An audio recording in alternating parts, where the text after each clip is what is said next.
Bonjour à tous, bonjour à vous mesdames et messieurs, bienvenue sur votre antenne, bienvenue sur Equinox, bienvenue sur 10-12, le Zénith, votre talk show qui vous donne chaque matin entre 10h et 12h de mieux comprendre l'actualité qui gravite autour du Cameroun, mais surtout de bien l'analyser et surtout de prendre le côté, on dira, très intelligent de ces situations qui sont autour de nous aujourd'hui. Comment comprendre en réalité qu'il y a cela 4 ans, le ministre de l'enseignement supérieur, le ministre d'État justement de l'enseignement supérieur et le professeur Jacques Famendongo faisait une promesse pour les universités. Il annonçait également les centres data. Où sont passés ces centres data d'aujourd'hui, 4 ans après? Comment comprendre que le ministre ait fait des promesses justement sans pour autant atteindre ses objectifs véritablement?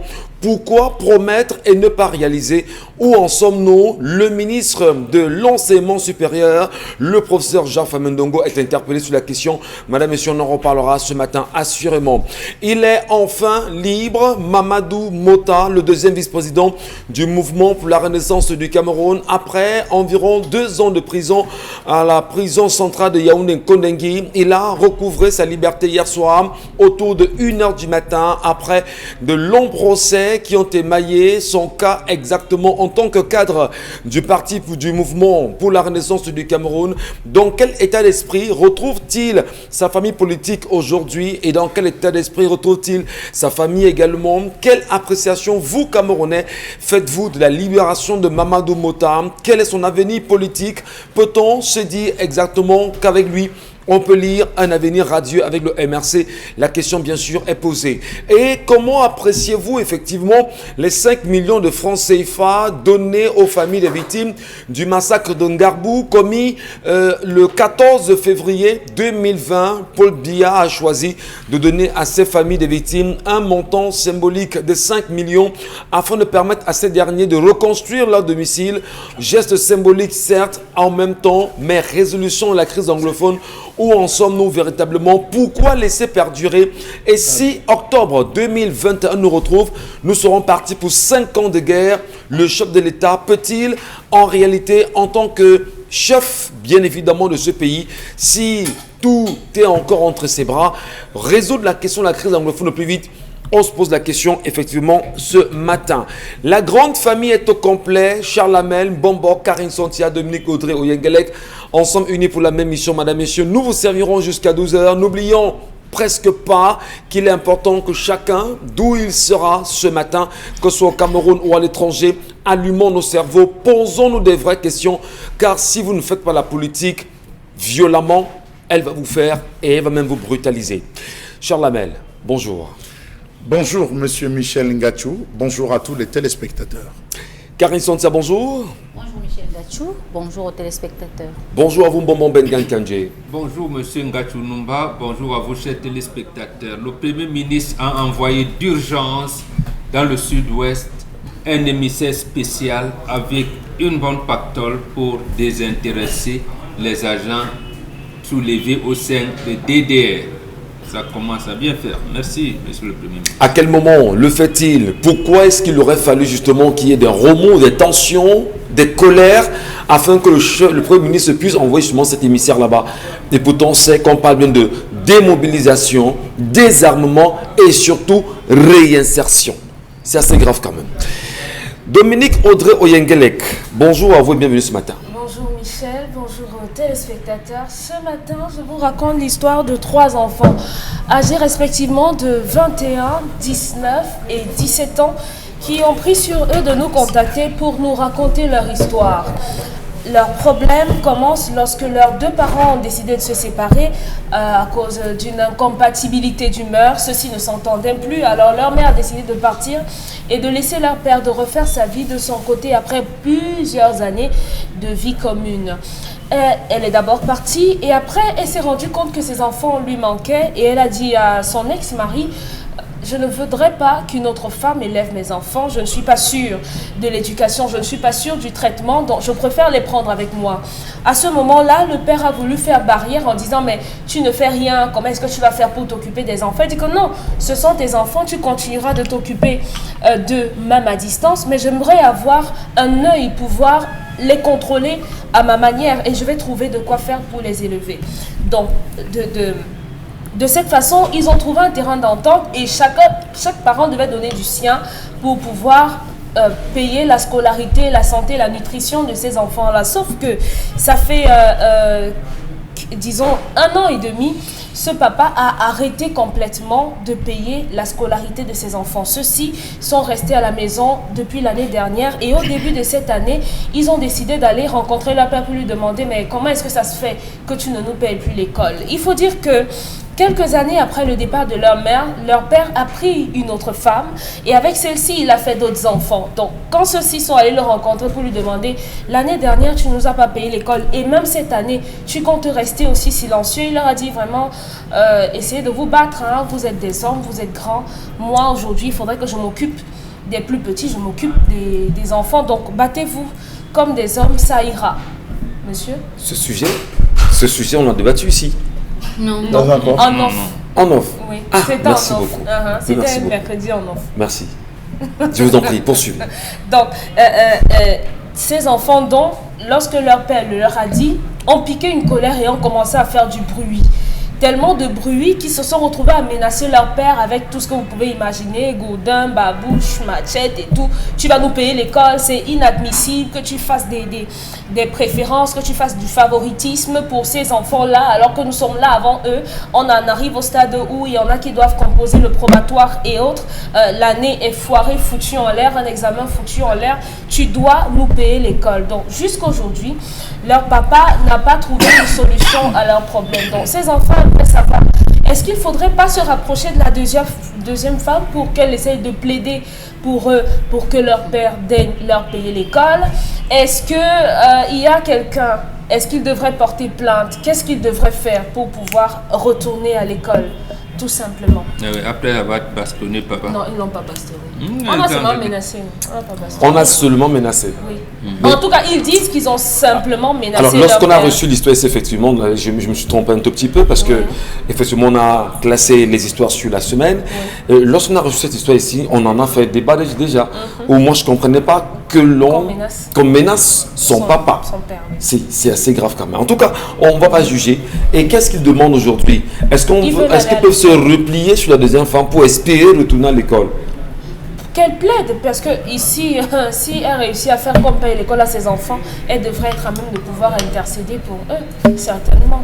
Alors, lorsqu'on est quand même deuxième femme d'un monsieur et que ce monsieur a eu des enfants avant vous, madame, est-ce qu'il n'y a pas ici l'occasion de prendre ses enfants comme les vôtres? Déjà, c'est ce qu'il faut faire. Logiquement. Parce qu'en réalité, ces enfants, au-delà de leur maman, celle qui est la génitrice, vous considérez comme sa maman également, parce que vous êtes la femme de son père.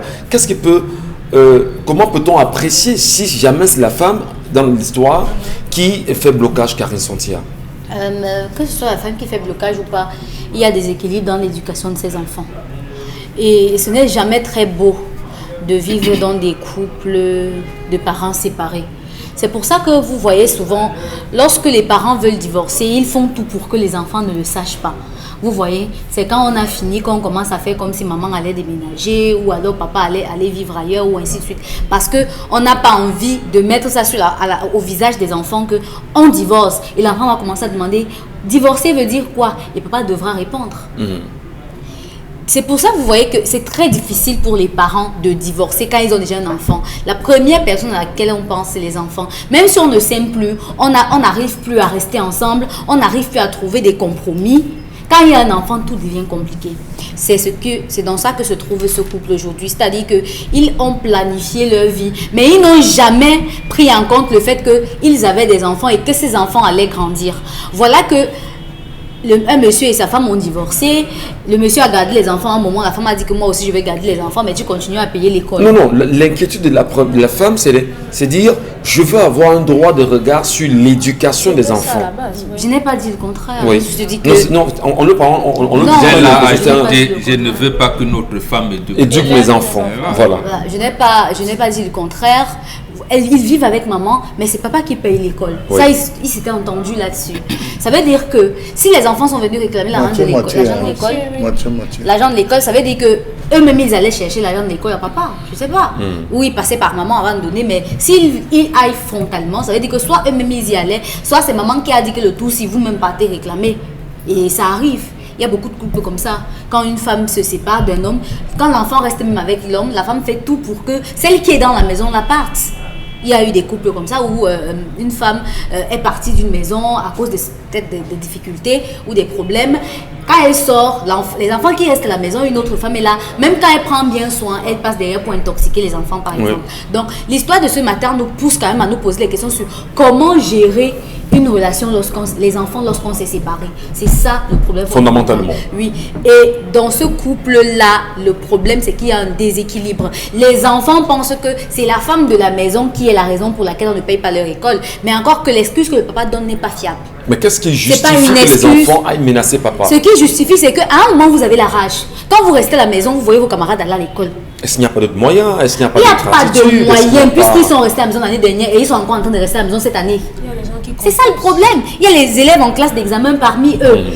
L'action des enfants est démesurée. C'est même pas acceptable. Vous comprenez? Mais après, quand vous êtes un être humain, à un moment donné, quand vous avez un certain besoin, vous savez que c'est telle personne qui est en train de vous bloquer, je vous assure, vous avez l'impression que cette personne c'est le démon. Même quand c'est votre père. Moi, je ne justifie pas, je ne suis pas en train de dire que ces enfants ont eu raison, non du tout. Mais si vous étiez un enfant, je ne pense pas que vous auriez fait mieux ou encore vous auriez fait différemment. Parce que dans ces cas de figure, les enfants ne sont pas là à l'école, ça fait 2 ans déjà, justement parce que papa ne donne pas l'argent pour aller à l'école. Quel parent va dire à son enfant, pourquoi vous dites à votre enfant que reste à la maison, je vais maintenant commencer à payer l'école des plus petits, sans donner une alternative à un enfant. Vous voulez qu'il fasse quoi? Qu'il casse les maisons? Voilà. C'est pas comme ça que ça se passe. Alors, moi, je vous relance Karine. Lorsqu'on éduque des enfants à bas âge, je le dis parce que nous, on a grandi dans des quartiers où on a vu des enfants très jeunes commencer à se débrouiller. Moi, j'en connais qui ont commencé à payer les études à partir de la classe de 3e, 4e, même pour certains. Je ne demande pas aux parents de le faire. Hein. Bon, pour ceux qui peuvent le faire. Mais est-ce que vous ne pensez pas quand même que là-dedans, il y a également une valeur ajoutée? Il y a une plus-value où l'enfant, on apprend à l'enfant justement à faire des économies à bas âge, au point où, à un moment donné, très jeune, il apprend à se prendre en charge. Je le dis parce que j'ai un camarade qui est en Afrique du Sud. Je peux le citer peut-être avec le respect qu'on doit à nos téléspectateurs. Mais Olivier Tagantambo, on a grandi ensemble. Il a commencé à se prendre en charge à un moment donné au point où nous-mêmes qui étions avec lui, papa n'avait plus les forces, maman n'avait plus les forces, il payait ses études au fur et à mesure. Aujourd'hui, il n'est plus le même garçon. Vous pensez que quand il rentrait, vous habitiez dans leur maison? Je Vous pensez qu'il parlait beaucoup avec ses parents? Je parle d'une relation quand même qui a... Vous n'étiez pas dans leur maison, vous n'êtes pas sous leur toit, vous ne pouvez pas savoir ce qu'ils se disaient. Nous aussi, on vit dans des familles, c'est pas comme si on tombait du ciel. Mon petit frère a dit un jour, je n'ai pas pu à l'école, papa ne te gasse pas à payer l'école parce que moi, je ne comprends pas. Et quand on a payé, on a voulu forcer, il est allé à l'école avec l'argent de l'école, avec l'argent de la pension, il est rentré avec et il a remis. Et que moi, je t'ai dit que je ne comprends plus l'école si. Moi, je veux faire ma chose, je veux faire telle chose. Oui. Vous savez, vous ne pouvez pas ne pas préparer quelqu'un à quelque chose et vous inquiéter quand il n'arrive pas, quand il arrive et ne réussit pas. Non, l'interpellation c'est dit, est-ce que les parents déjà à bas âge... Ils n'ont pas préparé les enfants. C'est pour ça que je dis qu'un couple séparé, c'est un couple déséquilibré et ça impacte sur les enfants. Ils n'ont pas eu le temps de s'asseoir ensemble et de penser pour que leurs enfants soient meilleurs. Eux, ils ont seulement dit de manière unilatérale ou encore de manière à deux, ils ont pensé seulement à l'école des enfants, mais ils n'ont jamais pensé à l'avenir des enfants. Très bien. Comment est-ce qu'on peut sauver ces enfants aujourd'hui, Dominique Audrey? Comment est-ce qu'on peut les ramener? Enfin, on peut créer un équilibre pour qu'ils puissent premièrement rentrer à l'école et certainement être en bon accord avec papa et maman qui sont géniteurs et génitrices. La Probablement chose, aussi la femme de papa. Hein. La première chose qu'on doit retenir, c'est que le fait d'être le géniteur ou bien le donneur de sécrétion, ne fait pas de vous un père. C'est tout. Donc, il faudrait que... C'est difficile pour la mère de ses enfants. 3 enfants qui sont déjà au lycée, ça pèse, c'est énorme. Mais il faudrait qu'elle se batte qu'elle se batte et qu'elle laisse cet homme-là avec ses autres enfants. Parce que visiblement, il a fait un choix. S'il voudrait que ses enfants se débrouillent, fassent autre chose, qu'est-ce qu'il voudrait que ses enfants fassent? Avec quel fonds, par exemple, si c'était le commerce? Lui, il a certainement des connexions, il connaît des gens.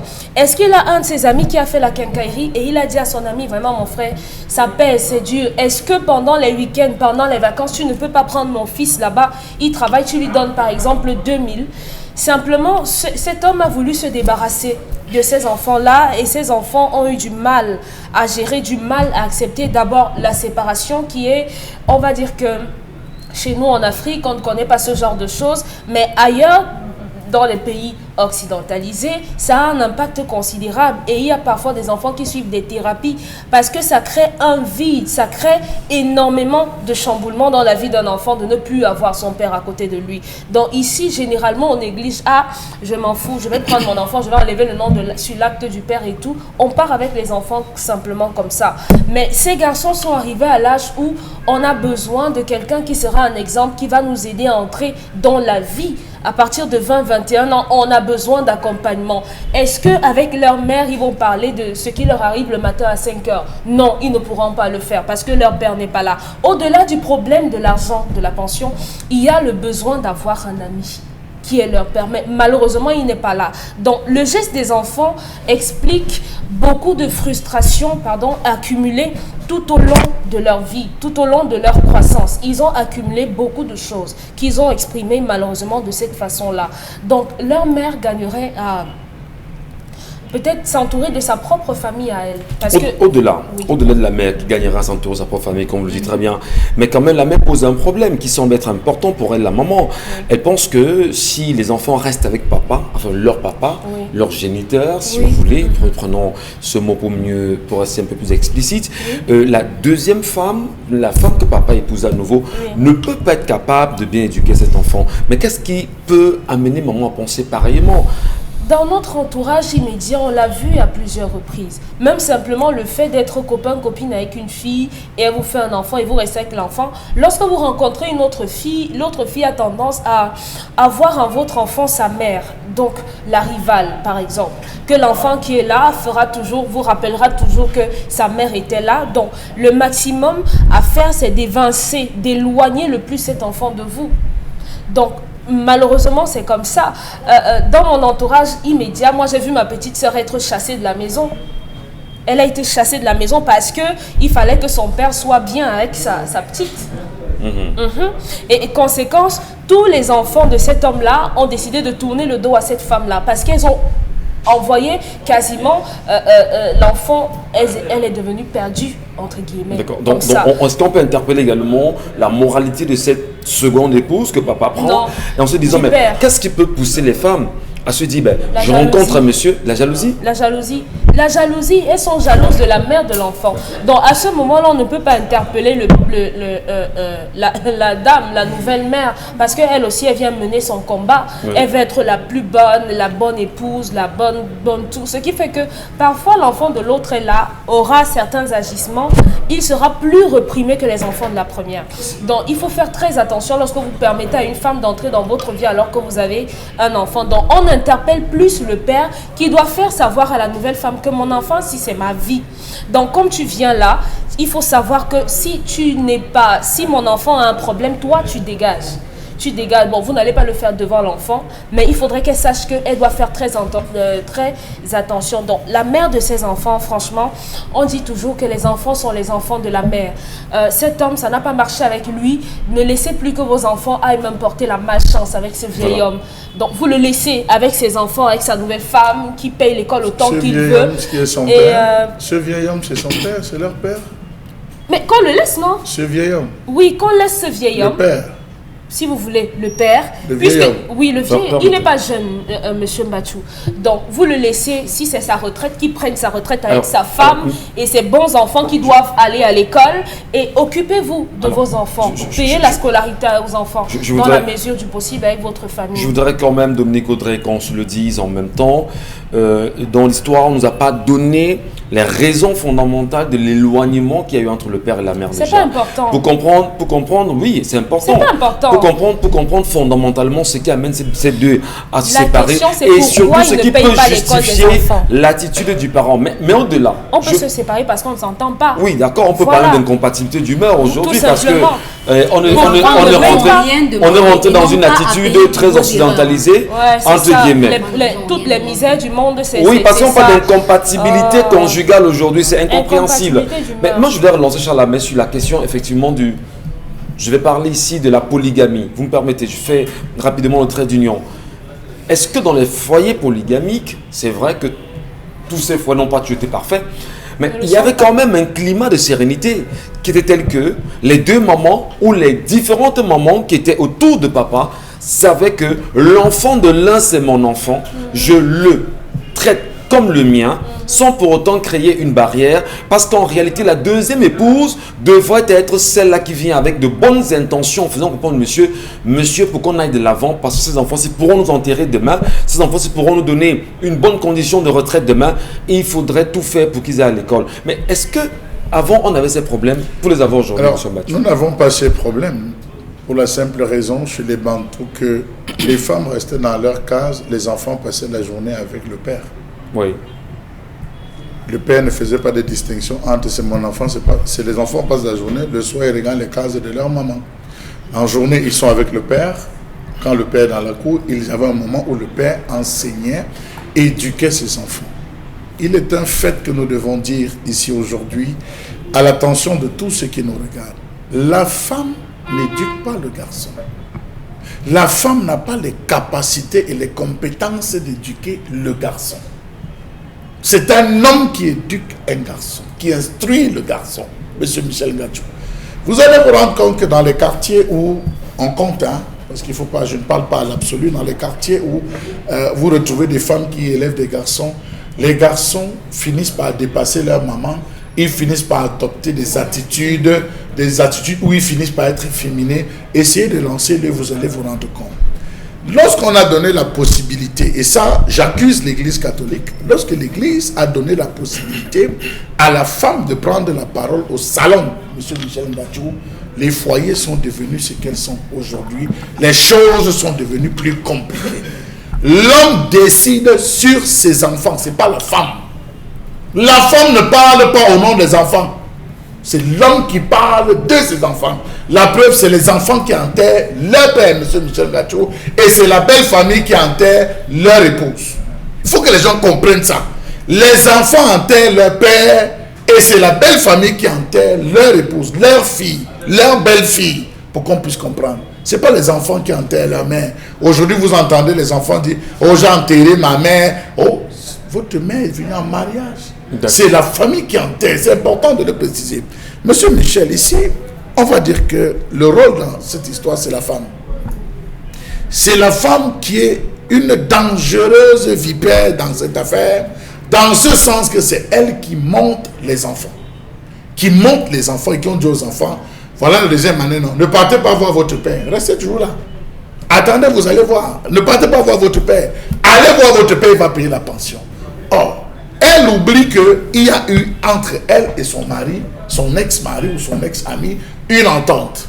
L'entente était je paye 50, tu payes 50. Qui a rompu le lien? Était-ce la femme?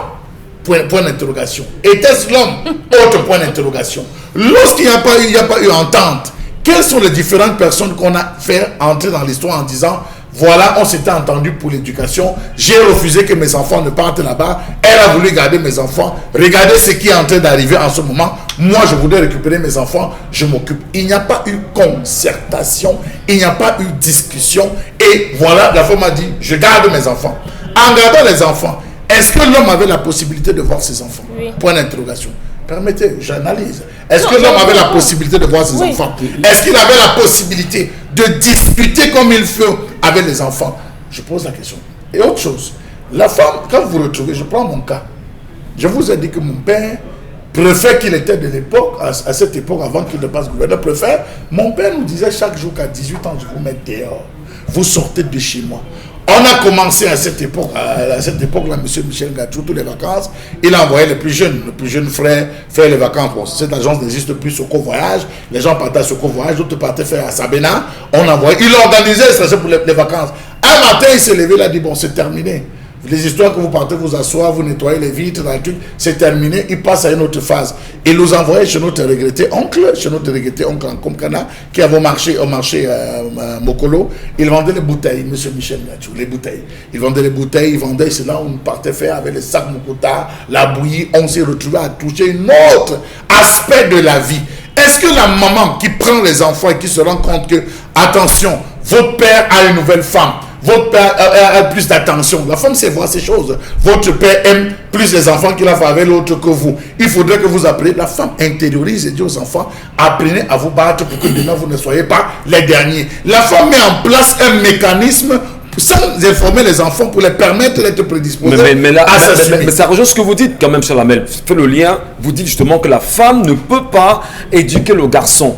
Bon, maintenant, lorsqu'il faudrait qu'elle intériorise les attitudes de papa et mettre en place un mécanisme pour pouvoir aider ceci à s'en sortir, je suis en train de dire que ça participe justement de son éducation pour ses enfants. Je suis parti du principe qu'il n'y a pas eu assise. Je suis parti du principe qu'il n'y a pas eu négociation. Je suis parti de tous ces principes pour dire, ok, à ce niveau, qu'est-ce qu'elle fait? Elle commence à préparer les enfants, mais en n'excluant pas le père. Vous ne m'avez pas laissé terminer. En n'excluant pas le père, en disant, ok, allez passer le week-end chez votre père. Je vous gardais avant chez moi, mais désormais, les vacances, les congés, je ne veux plus vous voir chez moi. Allez chez votre père. Je veux voir si en ressortant des congés ou des week-ends, votre père ne va ne serait-ce que pas vous donner l'argent de baigner. C'est des méthodes et c'est des stratégies qu'il faut mettre sur pied. De là maintenant à aller lever la main, je parie, c'est la mère qui a dit aux enfants, allez bousculer votre père, allez tout faire pour que votre père vous donne de l'argent. Les enfants qui déjà ont une très mauvaise éducation, une éducation des sous-quartiers, des quartiers cochons, se sont levés, ont pris des bourdards, se sont armés des matières, on dit ok,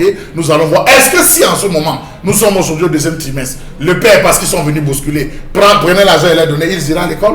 Ils iraient s'inscrire à l'école? Là c'est surtout la question. Alors vous vous rendez compte que c'est très conflictuel. La femme a créé le conflit et on n'ira que de conflit en conflit. Alors le problème fondamental maintenant c'est comment sauver ces enfants bon Bengan? Comment est-ce qu'on peut sauver ces enfants et leur donner justement un encadrement idoine, qualitatif?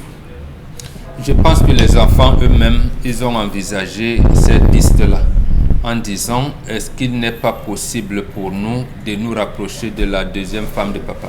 Oui. Voilà.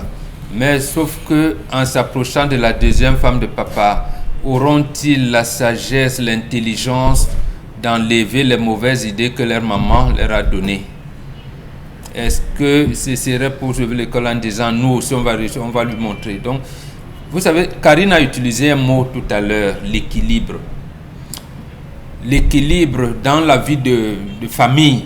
Parce que, bon, quand on dit couple, c'est un pas, mais nous, c'est la polygamie qui était la règle. Dans une vie de famille, on a ce problème d'équilibre qui va avec un autre mot, l'harmonie. Le bien-être et le bonheur sont au bout du fil. On assure d'abord l'équilibre et l'harmonie au sein de la famille. C'est pour cette raison, elle a dit un mot également très important.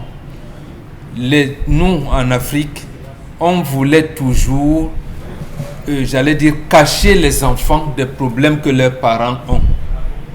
On cachait. Et aujourd'hui, l'école, comment vous appelez ça, l'église est venue donner l'impression que, ah oui, mais la femme était toujours martyrisée. C'est faux. Archi faux. Il arrivait même des situations où l'homme tombait, j'allais dire, n'arrivait plus à bander. Mais il a une femme, il a deux femmes. On organisait ça comment? Et ses frères donnaient des enfants, donnaient des noms. D'accord. Mais donc, je vous dis simplement que c'est l'harmonie qu'on veut. C'est pour ça que le mot divorce n'existe pas dans nos langues. C'est des mots d'emprunt. Par exemple, tous les personnes on dit ma bosse. Ma bosse, ce n'est pas, ça ne traduit pas divorce. Oui. Ça veut dire que les maîtres mots, c'est l'équilibre et l'harmonie. Donc, ces enfants, il faut lutter pour leur équilibre. Qui les a déséquilibrés? C'est leur maman.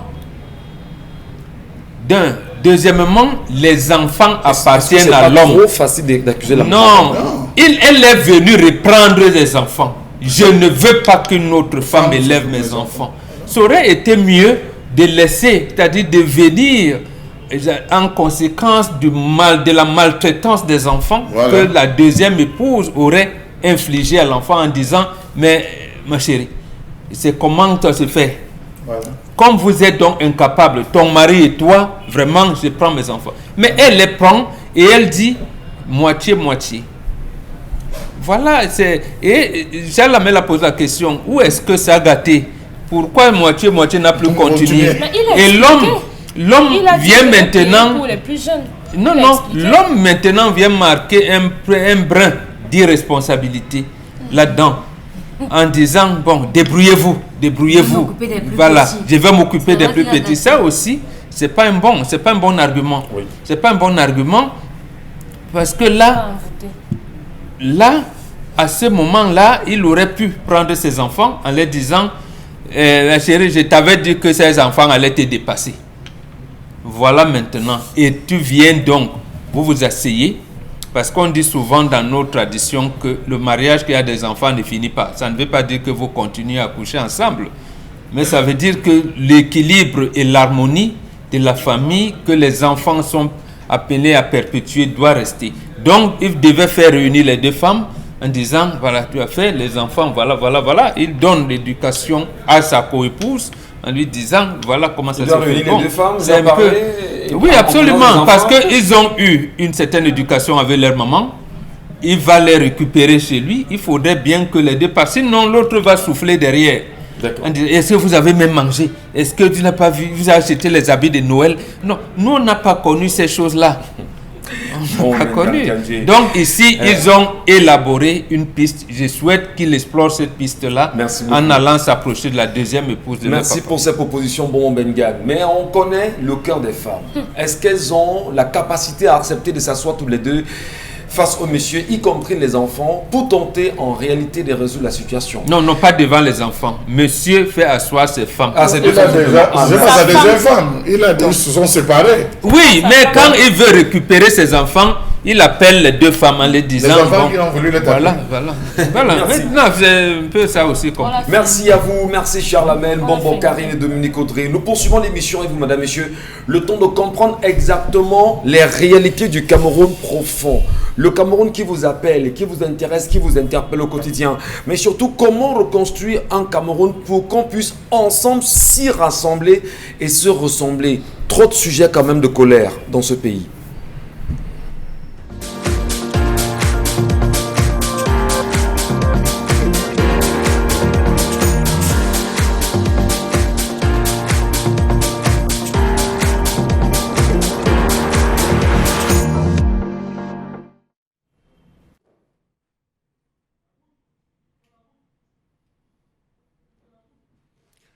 Je m'interroge ce jour sur la question du calvaire des élèves du primaire dans les zones rurales à l'heure du Covid-19 au Cameroun.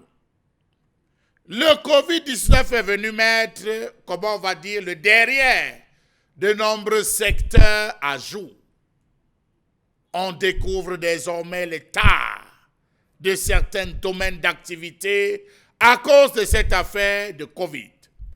Entre désertion d'enseignants, déficit de matériel didactique, pauvreté et laxisme des parents, la coupe est pleine pour sonner l'alarme de la disparition de l'école dans l'arrière-pays, large boulevard pour le sous-développement national à cause du Covid-19.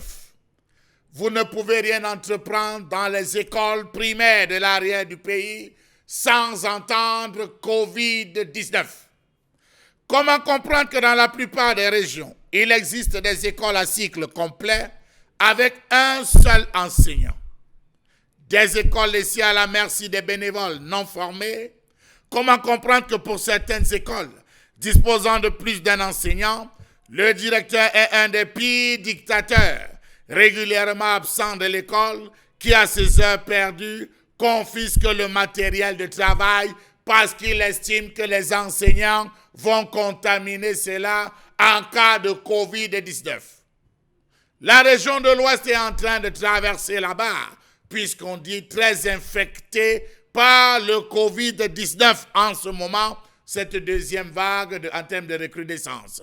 On va dire que là-bas, certains directeurs qui ont peur se sont retrouvés à ne plus laisser le matériel didactique permettant aux différents enseignants de s'en sortir. On a obligé même certains enseignants à acheter l'alcool pour désinfecter les livres pédagogiques, désinfecter les grandes règles. Mon Dieu, les enseignants vivent un calvaire. Lors de la vague d'installation des présidents des conseils régionaux récemment et des maires issus du scrutin du 9 février 2020, l'élite a dénoncé l'inconscience professionnelle de plusieurs enseignants ayant déserté leur poste de travail. Ça, c'est les gouverneurs. Ce sont eux que je baptise aujourd'hui la grande élite. Ils ont abordé la question de l'absentéisme criard des maîtres d'école. Sous prétexte du Covid, des salles de classe surchargées, du non-respect de la mi-temps, on parle de surcharge. Les maîtres sont allés jusqu'à s'éclipser, ayant déserté leur poste de travail. Situation encouragée par certains directeurs répondant aux abonnés absents, les inspecteurs et délégués départementaux complaisants. Comment comprendre que dans certains départements, citons-les, département d'Undé, département de Bamboutos, Mefou Famba, Nyon et So, Nyon et Fumu, ou la KDI par exemple, plusieurs chefs d'établissement en zone rurale ne font pas une semaine par mois dans les écoles primaires. Point d'interrogation. Ils sont installés en ville. Beaucoup pavanent ou se pavanent à Banganté, dans le chef-lieu du département, histoire de travailler. Quel type de travaux font-ils? Point d'interrogation. Au nom du Covid, on fait tout. Ils sont installés en ville pour l'encadrement de leur progéniture, la supervision de leurs champs et multiples activités commerciales. Savez-vous que ces directeurs ne sont à l'école que pour recevoir l'inspecteur et assister à certaines cérémonies, enterrement des élites et ou personnalités dans le village? Comment comprendre que le gros des activités pédagogiques soit mené par de nouvelles recrues et vacataires? Nous sommes en pleine période de la fête ou la célébration de la 55e édition de la fête de la jeunesse. Ils ne sont plus dans leurs différents établissements. C'est les élèves qui se battent avec certains maîtres pour préparer, organiser. Le directeur est lui en ville. Il est en train de se pavaner auprès de quel ministre, se pavaner auprès de quelle élite, grosse élite opérateur économique. Voilà ce qu'on vit désormais. Les enfants sont abandonnés. Bien qu'on dise que le deuxième trimestre soit le trimestre le plus court, les programmes n'ont même pas encore été commencés. Mieux pour dire achevés. Les enfants doivent travailler sur le thème Covid. Savez-vous que dans l'arrondissement d'Akolonlinga, les jeunes enseignants se retrouvent parfois sans salaire avec un directeur supposé jamais là. Dans certaines écoles, le directeur a fait 3 allers-retours à l'école juste pour signer la présence effective que l'inspection demandait, présider la réunion de l'APEE et les journées pédagogiques. Comment donc comprendre? Comment comprendre, monsieur le ministre, que les maîtres ne sont en possession d'aucun livre de préparation? Pourtant, chaque école est censée être dotée de matériel du maître. Au mieux, les maîtres sont obligés de consulter, après s'être nettoyés les mains, ne pas permettre aux étudiants, aux élèves, aux apprenants d'avoir accès lorsqu'on ramène réasperger l'alcool, qu'on oblige les maîtres à payer. C'est quel calvaire ça au nom du Covid. Savez-vous que dans la région de l'Est, à l'inspection de l'arrondissement de Ndelele, la plupart des écoles disposent d'un seul maître. Tous les vacataires ont démissionné à cause de l'irrégularité, de la maigre rémunération. On se rappelle qu'à une certaine époque, les enseignants du Grand Sud affectés dans le Septentrion avaient droit à un moment à certains avantages. Mais hélas, on se retrouve aujourd'hui que même le simple partage des gels hydroalcooliques, le simple partage des cache-nez dans ces zones, lorsqu'on ne les a pas, les enfants ne sont pas admis à l'école. Alors la question, on se la pose, qui devait prendre sur eux d'assurer l'équilibre ou alors le bon aménagement, l'amélioration des conditions des élèves en zone rurale, les parents qui se débrouillent dans les champs, l'éducation à travers le paquet minimum, ou les élites, les grandes élites, qui reçoivent des dons, des seaux, des savons, et peut-être qui ne les redistribuent pas.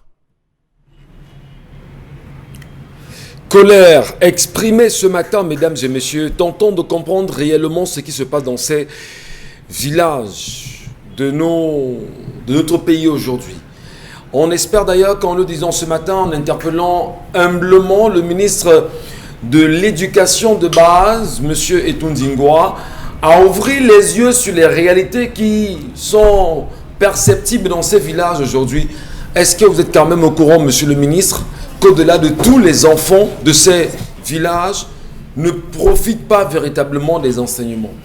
On sait aujourd'hui qu'avec l'arrivée du Covid-19, notamment, et ses impacts et ses grandes conséquences au Cameroun, les enfants n'ont plus la chance de suivre les instructions convenablement. Et surtout avec le système de mi-temps qui a été imposé.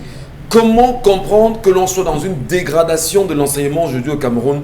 Quelle chance pour voir le Cameroun se repositionner demain avec des enfants formés par le pays lui-même, à même de devenir des citoyens modèles pour l'avenir? Comment ne pas se poser des questions aussi importantes? Dominique Audrey, je commence avec vous justement. Lorsqu'on a des enfants, lorsqu'on a un ministre ou un ministère de l'éducation de base, avec bien sûr la raison du Covid, et qu'on ne soit pas dans une évaluation en termes d'enseignement ou en termes de compétences liées à l'éducation que l'on implémente pour ces enfants, ne devrait-on pas s'en inquiéter? Je vais dire littéralement. Tout à fait. L'idéal aurait été qu'en ce temps de Covid, que les autorités, notamment au niveau de l'éducation de base, se concentrent sur les zones reculées du pays. Parce que d'abord, en temps normal, ou je veux dire en l'absence de Covid, ils étaient déjà un peu les mal-aimés de la République. Oui. Vous savez que on a fait une colère ici où on présentait Tokombéré, on a présenté l'Est également, et il nous est revenu que certains parents payaient la scolarité en termes de gibier, en termes de régime de plantains et autres. Vous voyez que dans ces zones-là, il n'y a pas d'argent et que les personnes sont vraiment défavorisées. Donc on aurait dû se concentrer dans ces zones-là et s'assurer que le paquet minimum soit peut-être doublé avant de venir s'agglutiner ici, parce que beaucoup de personnes, même individuellement, se sont mobilisées pour faire des dons à plusieurs endroits. Donc les villes privilégiées étaient Yaoundé, Douala et un peu à l'ouest là-bas, en Konsamba aussi. Il y a des gens qui se sont mobilisés pour mener des activités là-bas. Mais au niveau du nord, à l'extrême nord ou bien à l'est, rien n'a été fait. Conséquence, d'abord, la scolarité, le taux de scolarisation là-bas est extrêmement bas.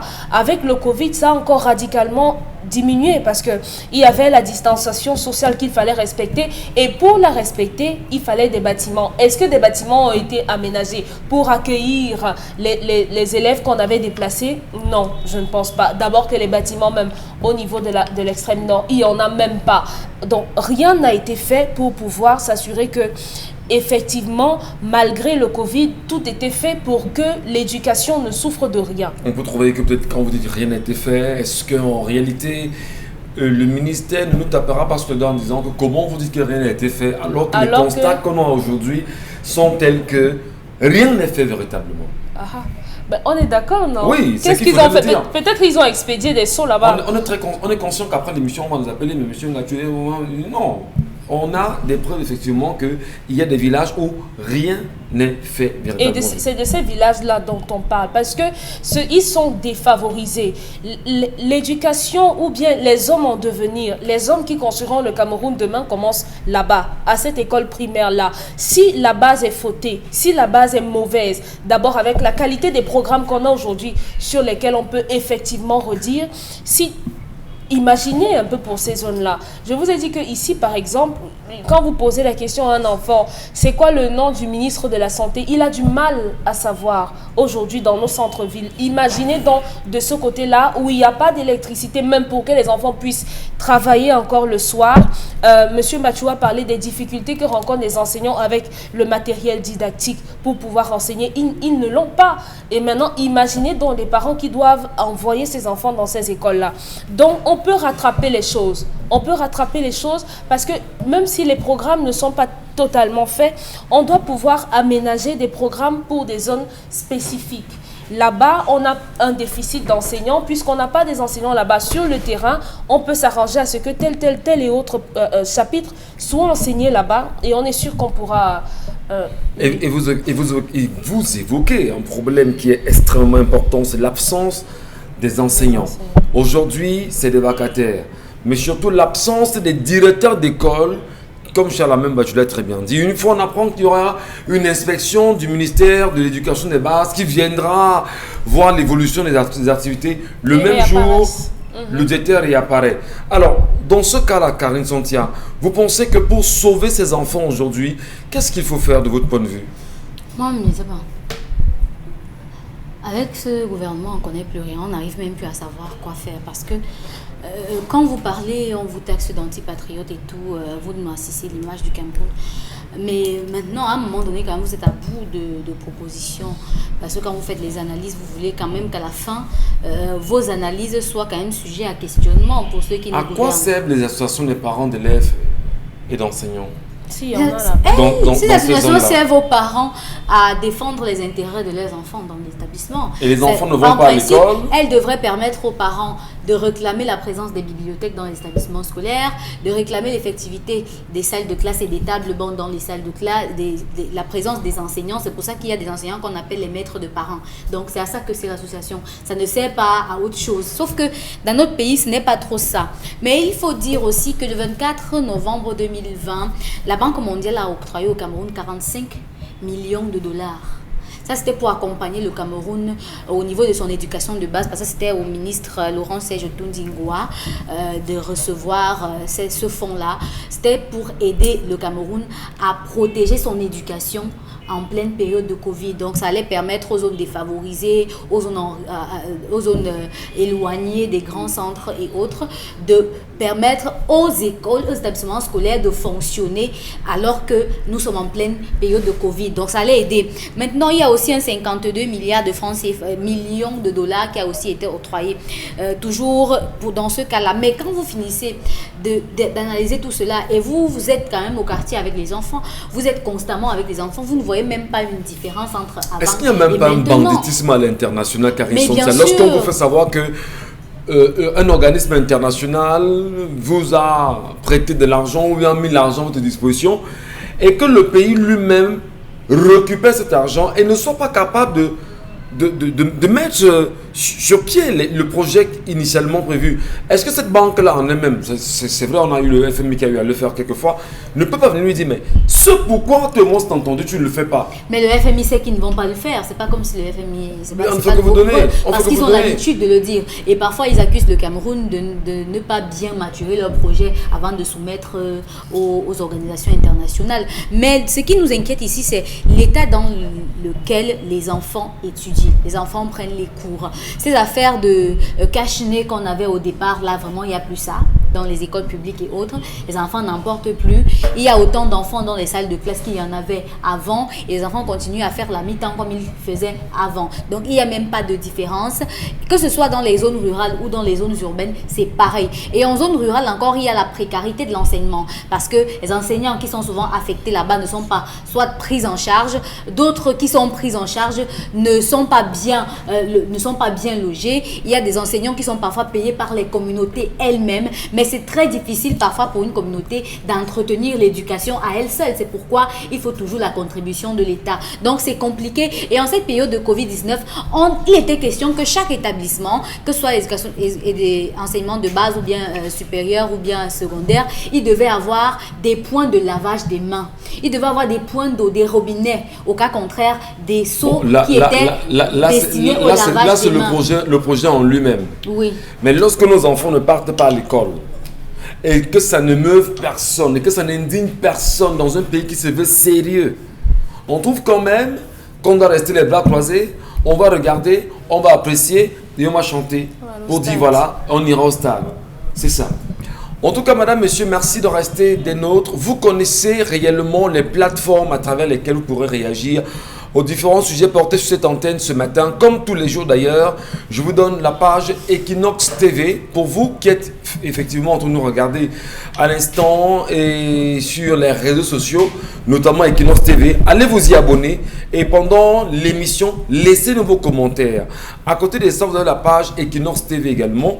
Je vais dire 10-12 le Zénith justement. Laissez-nous vos commentaires là-bas. Karine tout à l'heure va vous lire et vous donnerez bien sûr vos appréciations de la négligence constatée aujourd'hui pour ces enfants de ce qu'on appellerait entre guillemets l'arrière-pays à cause du Covid-19 et leur éducation.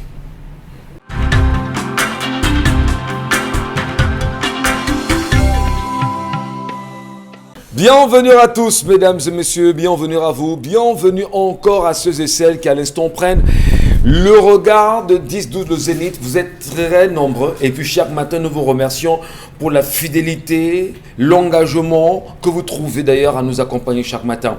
Mais rassurez-vous, nous sommes là pour vous servir véritablement. Mais vous rappelez aussi que le Cameroun est le nôtre.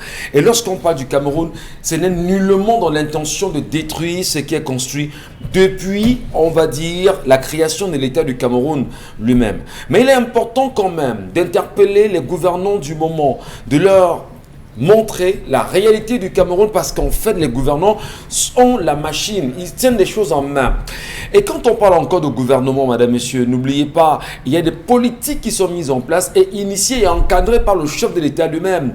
Et à 38 ans de pouvoir aujourd'hui, nous Camerounais sommes-nous capables de dire que nous sommes fiers justement, nous avons un bilan élogieux du chef de l'État, peut-être oui pour certains, peut-être non pour d'autres encore.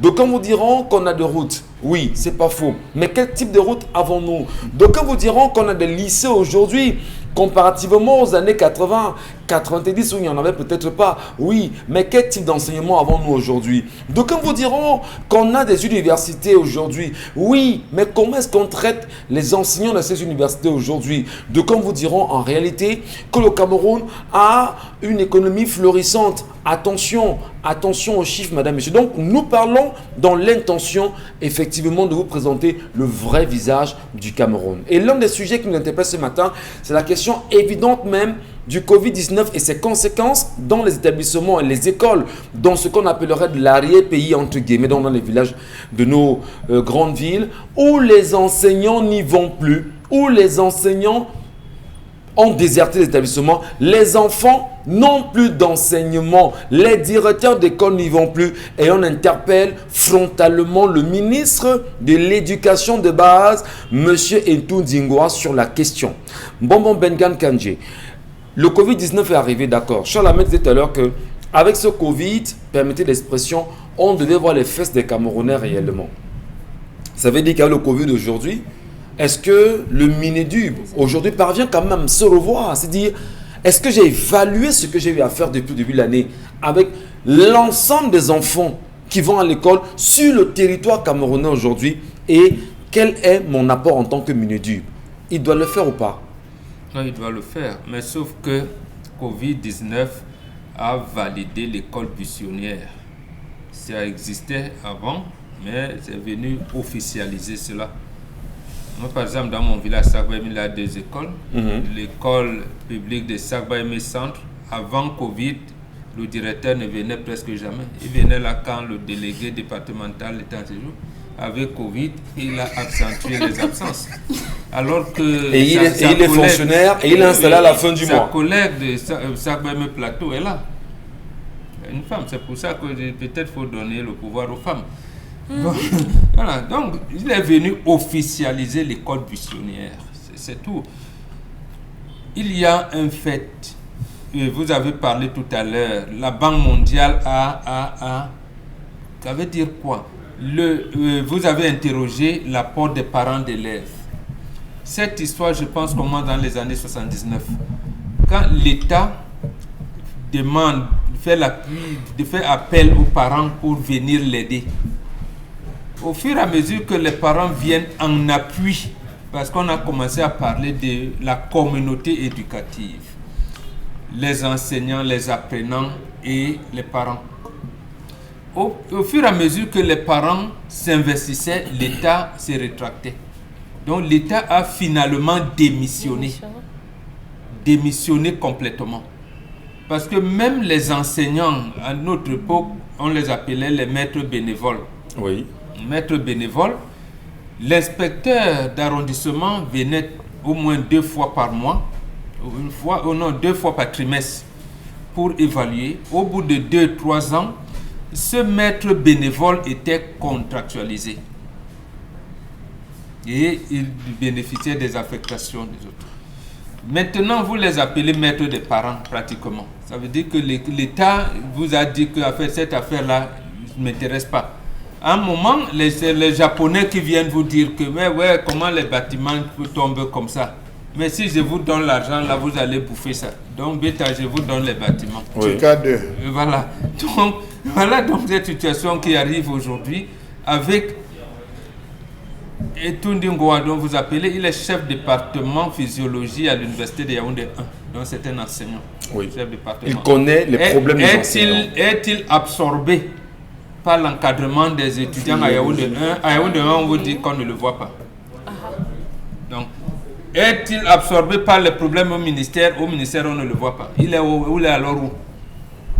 Donc, voilà la situation rocambolesque dans laquelle nous nous trouvons. Donc, comme vous dites, d'abord, le commandant en chef lui-même était absent.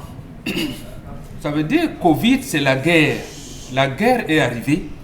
Nous voulons voir le commandant, les capitaines, les lieutenants et les hommes de troupes. Mais vous ne les voyez pas. Ils ont fui, pratiquement. À ce moment, donc, que veut dire? Je vous ai pris cet exemple le directeur de l'école de mon village pour montrer que dans les 360 arrondissements du Cameroun, et Audrey a attiré l'attention sur ce qu'on appelle l'arrière-pays.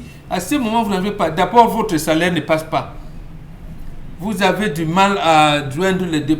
Covid arrive encore. Tu vas faire comment? Tu te rappelles seulement ce que Charles Abel a dit. Alors, tu viens faire les petits travaux là pour qu'on puisse même avoir. Les enfants sont sacrifiés Bonbon Bengan aujourd'hui. Depuis au moins 1990, qu'est-ce qu'on fait pour sauver l'éducation des enfants de ce pays? Sur la question, est-ce qu'on devrait se dire, bon d'accord, il y a Covid, ces enseignants ne viennent plus, les directeurs ne viennent plus, le ministère ne s'en charge presque plus. Ben, qu'est-ce qu'on fait, nous, Camerounais? L'action et l'action politique. Ruben Oumniobe a dit, rien ne sert de dénoncer sans cesse tout ce qui est contraire. Il faut s'engager dans l'action pour changer, ce système. C'est l'action qu'ils devront amener. Mais ça part d'abord des mêmes observations. Comme nous observons qu'on a tué nos enfants, on a tué l'école, l'éducation de base, on fait comment avec nos enfants qui auront des têtes vides? D'abord, encore Karine qui nous a mené dans les phénomènes de banga, de drogue dernièrement, ainsi de suite. Et c'est encore la République qui permet qu'on vende les organes des enfants, qu'on les manipule. Donc, en fait, nous devons nous organiser pour mener une action pour sauver l'école, pour sauver l'avenir. Parce que nous sommes quand même en février. Apparemment, le 10 février, quelqu'un va parler à la nation. Donc, qu'est-ce qu'on appelle faire des lances de la nation? Dominique Audrey a posé la question tout à l'heure. Bon, ça veut dire que faisons donc le constat que notre lance n'a plus de fer. Ou que c'est rouillé. Ou alors que le fer est rouillé. Quand le fer est rouillé, nous avons rouillé le fer, il faudrait donc qu'on lime. Le fer-là, qu'on nettoie, qu'on lime ce fer-là pour que justement, comme vous avez dit, l'école de demain je veux dire, le Cameroun de demain reflète ce que nous aurons constaté. Et je rappelle encore, je pense que c'était en 88, lorsque un de nos confrères de la place parisienne avait publié un livre, Paul Tedga, L'enseignement supérieur au Cameroun, la catastrophe. Il disait dans une interview accordée à nos confrères de RFI, il dit, j'ai l'impression, non, si on ne fait rien, dans 30 ans, nous n'aurons même plus de larmes pour pleurer. C'est la même observation que Bel Joseph Antoine avait fait pour le football. Donc, Paul Tedga avait attiré l'attention dessus. Et on a fait. Et on voyait comment l'État enlevait les enseignants du CPR pour les confier à EDICEF et Hachette. D'abord, maintenant, c'est la Banque mondiale qui vient nous donner. Comment c'est les gens qui viennent vous dire comment vous devez instruire vos enfants. Pour mettre là où nous, on nous donnait les Kouakou et les Mamadou et Bineta. Et c'est quelqu'un de la Banque mondiale qui dit non, on a vraiment sauvé l'école au Cameroun, mais ça devient grave. On ne sait plus. Faisons quelque chose pour nous débarrasser de ces systèmes de prédation qui, malheureusement, qui est en train de nous saigner et dont on a l'impression qu'on... Quel est l'espoir, justement, que le 10 février prochain, lors du discours à la jeunesse camerounaise, que le chef de l'État, Paul Biya, lui-même prenne le risque de parler de la question de l'école aujourd'hui de Covid-19, avec des mots justes, tout en disant aux Camerounais ce qui doit être dit et ce qui doit être fait dans de brefs délais. Et quand je parle de brefs délais, Charles Mbachou, effectivement, on se demande qu'est-ce que nous, Camerounais, nous pouvons faire dans de brefs délais pour interpeller au plus vite le chef de l'État lui-même à se rendre compte de ces manquements dans ces villages aujourd'hui et d'interpeller son ministre de l'éducation de base à résoudre au plus vite cette situation. Sinon, comme le dit Momo très bien ici sur ce plateau, ce sera hyper dangereux pour nos enfants, pour ne pas dire catastrophique pour les années à venir. Monsieur Michel Ngachou, la sensibilisation du coronavirus concernait quelle ville? Bon, il y a une sensibilisation à l'échelle nationale. Yaoundé, Bafoussam, Bertois. Vous êtes sûr qu'ils sont arrivés à Garigombo? Vous êtes sûr que la sensibilisation est arrivée en Bang? Est-ce que vous savez qu'il y a des zones ici où on ne couvre pas, on ne parvient pas à voir la télévision? Bien sûr.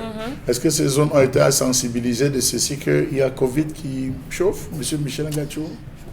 Premier point. Deuxième point, il y a eu des aménagements au niveau des différentes écoles où on a nommé des nouveaux maîtres, des directeurs. On a pris ceux qui étaient en ville pour envoyer dans certaines zones. Ces maîtres qui arrivent ou ces directeurs qui arrivent avec la notion de quoi? Covid.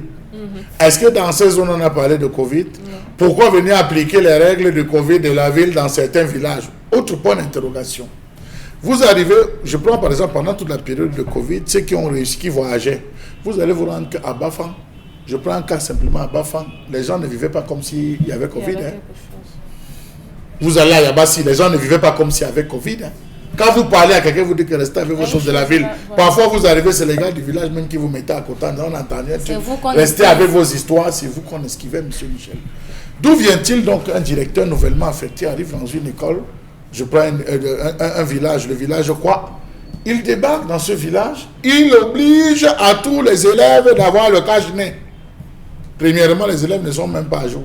Deuxièmement, ce village n'a pas de couturier. Il faut trouver le cache-nez. On vend le cache-nez à combien? Puis il insiste que ce n'est pas le même cache-nez qu'on doit porter. Celui qu'on a porté lundi ou mardi, on doit avoir au moins 2 ou 3 cache-nez. Est-ce que les gens ont la possibilité? Vous avez des élèves... Ce qui est normal. Ce qui est normal, ce qui semble être normal pour des populations qu'on n'a pas sensibilisées. Non, ce qui est normal d'abord, c'est de dire on porte des cache-nez, on les change. Ça, nous sommes d'accord. Oui, maintenant, vous avez posé une question. Vous avez des gens qui portent même des cache-nez médicaux, ils marchent même 3-4 jours avec. Vous parlez, même ici en ville, on les voit 3-4-5 jours avec monsieur Michel Ngachou. On demande aux enfants de cotiser 200, chacun une salle de 100 élèves, cotiser 200 pour acheter le savon et nettoyer. Mais nous sommes dans une zone rurale. La zone rurale, les gens n'ont pas la possibilité, monsieur Michel Ngachou. Là-bas, on ne connaît pas le pain, on ne connaît pas le pâté. On connaît le réchauffé du konjac. On connaît le réchauffé du maïs, du couscous, le maïs en boule, le tafou pour monsieur Michel Ngachou. C'est ce qu'on connaît dans cette zone. Est-ce qu'on a adapté? Vous avez des personnes de bonne volonté qui sont venues faire des dons. Des dons de seaux, des dons de ceci. Les sous-préfets ont récupéré, les chefs traditionnels ont récupéré. Est-ce que c'est arrivé dans les écoles? Peut-être un seau. Mais lorsque vous fouillez, c'est devant certaines cases, c'est devant certaines maisons. Comment est-ce que cela, c'est la redistribution de ces différents? Pourquoi les écoles n'en bénéficient pas?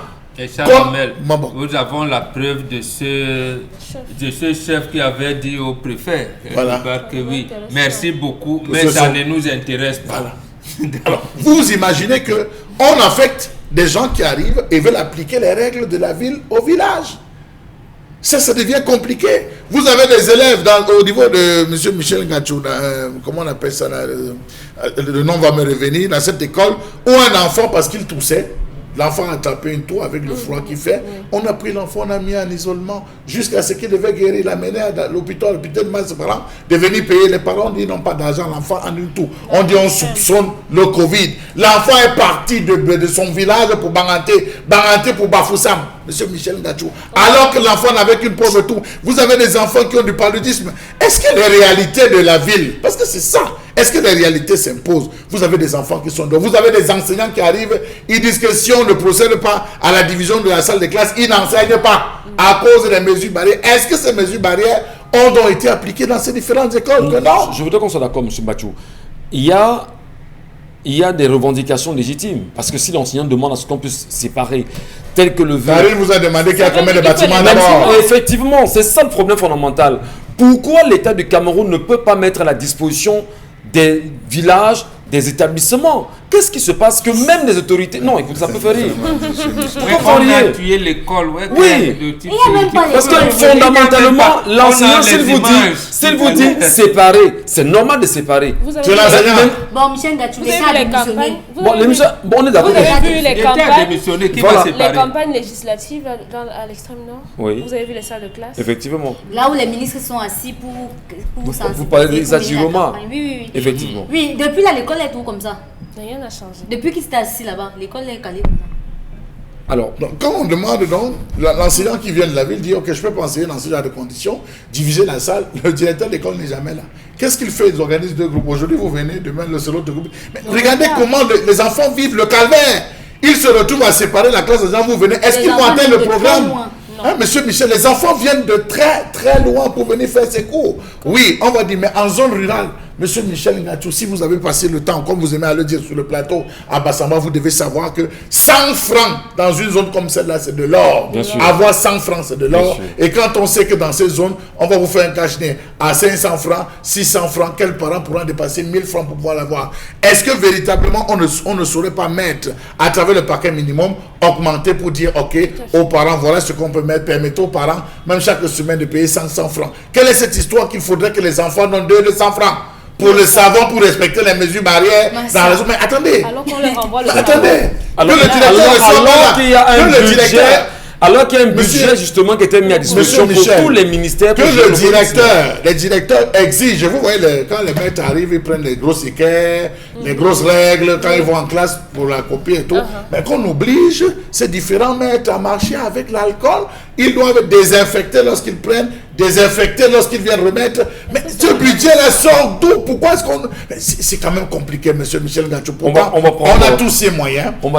Les établissements ont tous ces moyens pour pouvoir désinfecter, mettre à jour. On va dire le matériel. Établissements ont les moyens. Il faut rappeler que le ministère de l'Éducation de base, comme tous les ministères du Cameroun, ont reçu le budget de lutte contre la Covid-19 au Cameroun. Je vais vous dire. Si le ministre lui-même n'a pas pris sur lui de faire cette répartition et que même le plus petit établissement du village, dans le village il y a un problème. À Konolinga, monsieur Michel Ngachou, le directeur a dit donnez-moi l'argent, je vais photocopier tous les différents livres pour vous ramener, les livres pédagogiques et tout. Je ne vous donne aucun parce que le Covid, les contaminations. L'enseignant dit à combien? L'enseignant dit ok, je n'enseigne pas avec le cours, je vais faire le bis des petits tas des cours. Parfois, on ne vient pas en salle de classe parce qu'on a bloqué le bâtiment sous prétexte que l'utilisation peut provoquer. Mais à un moment donné, pourquoi Yaoundé reste silencieux? Les inspecteurs pédagogiques, c'est leur rôle, c'est quoi? Les responsables des départements... Ils n'ont pas de syndicats, Yaoundé n'a pas de solution, Charles Amel. Quand quelqu'un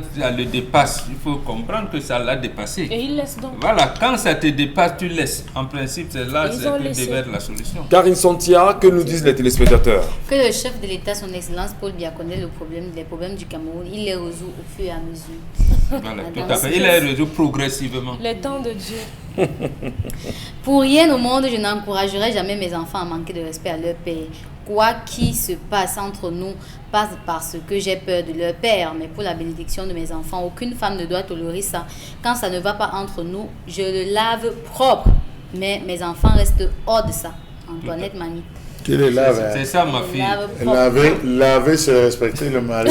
Non, Les enfants n'en pas déjà. Les enfants observent, mais non, Non, mais elle le fait dans la chambre. Ils ne Elle sont dit même qu'elle pas met là. les enfants à l'écart. Eh Mais bien. elle Elle lave le souhaite. Mais propre. attends, quand tu dis à ta femme, tu es même venu faire quoi chez moi? Est-ce que les Elle te enfants sont répond là? que toi-même tu me Les fais enfants. Le Elle langage de même mieux dit c'est qu'elle te traite. Entre-temps, si c'est toi qu'on traite, je ne sais pas comment ça se Les passera à enfants ne l'intérieur. sont pas là.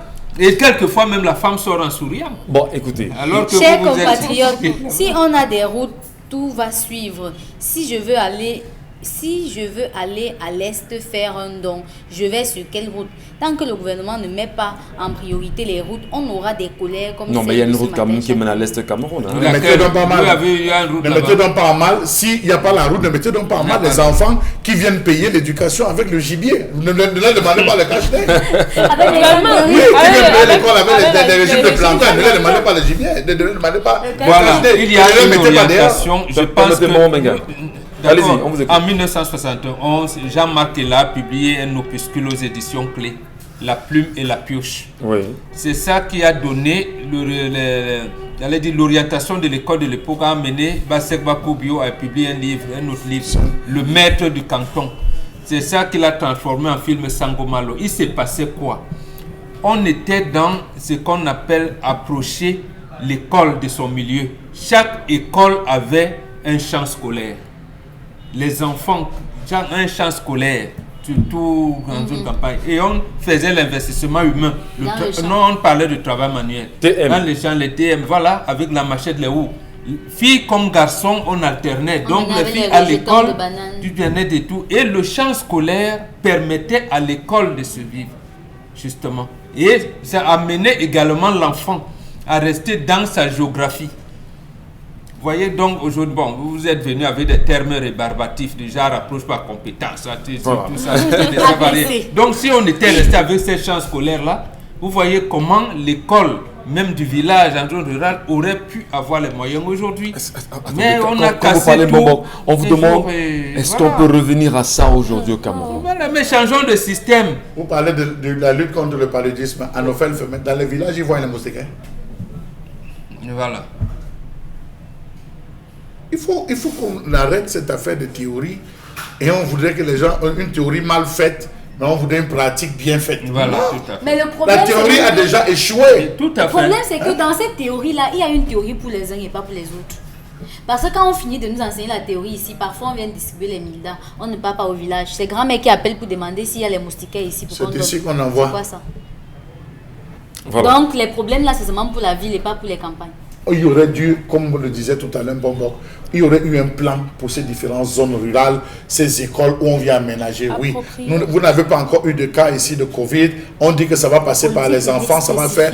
Voilà comment vous devez vous organiser. Nous avons pensé au cache mais comme on sait que vous n'avez pas, il y a une subvention qui a été donnée. Par rapport à cette subvention, au lieu de payer ça à 100 francs comme on paye dans les villes, vous allez acheter ça à 50 francs, 25 francs. Donc, au lieu d'acheter le tintin, aujourd'hui, vous allez acheter ça à 25 francs. Vous voyez, ça entre mieux. L'enfant comprend mieux ce qu'on est en train de distiller. Ouais. Aujourd'hui, on parle de la thématique résilience par rapport au Covid-19. Posez la question aux enfants s'ils comprennent. C'est en ville. C'est en ville, mais entre-temps, on prend les professeurs de la ville, les maîtres de la ville, on les affecte dans le village. Quand ils arrivent dans le village, ils veulent appliquer les règles On poursuit, et Karen. ça ne marche pas. On poursuit Mademoiselle Santia avec les messages.